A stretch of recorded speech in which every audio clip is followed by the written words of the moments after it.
Omusango gw'okutta Kenneth Akena oguvunaanibwa omusuubuzi Matthew Kanyamunyu ne muganzi we Cynthia Munwangali kuzeemu ku kkooti enkulu wano mu Kampala n'abajulizi abalala babiri. Omu ku bajulizi nga muganda w'omugenzi ategeezezza kkooti ng'omugenzi bwe yamubuulira nti abawawaabirwa be bamukubye essasi.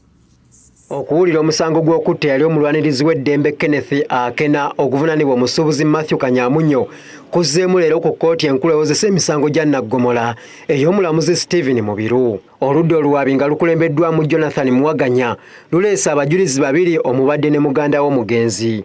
Nnyeko John Paulo ng'ono muganda w'omugenzi ategeezezza kkooti nga ku lunaku muganda we lwe yafa bwe baali balinako gye balina okusisinkana. Ono agamba nti yagezaako okumukubira essimu ku ssaawa nga 12:30 wabula nga takwata. Oluvannyuma lw'okulemera ku ssimu omuwawaabirwa Kanyamunyu yagikwata n'amutegeeza nti muganda wo akubiddwa amasasi era nti tumutwala mu ddwaliro.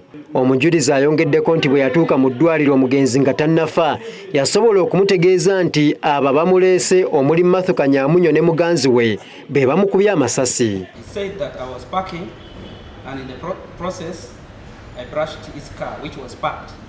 And when I went to them to apologize, the man who was with a woman pulled a pistol and shot me in the stomach. Ono era ayongeddeko nti muganda we yamutegeeza nga abavunaanwa bwe baamukuba amasasi ku geemu e Lugogo. Era oluvannyuma n'amutegeeza nga bw'agenda okufa, wabula omujulizi yamugumya nti tekijja kubaawo kuba abasawo baali bamukolako. I called him, he opened his eyes, and he called me by name, Papa, that they have shot me and I'm going to die. I responded that you are not going to die, doctors are working on you.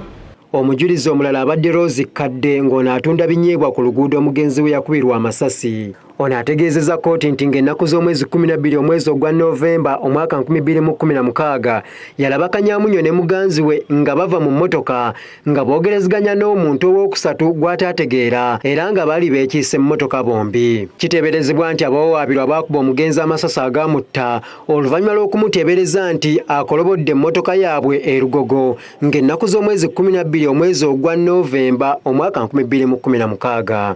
Omusango gwakuddamu ng'ennaku z'omwezi 6 omwezi guno. Annette Nakayibale yabaddeyo ku Delta TV Amasukkulumu.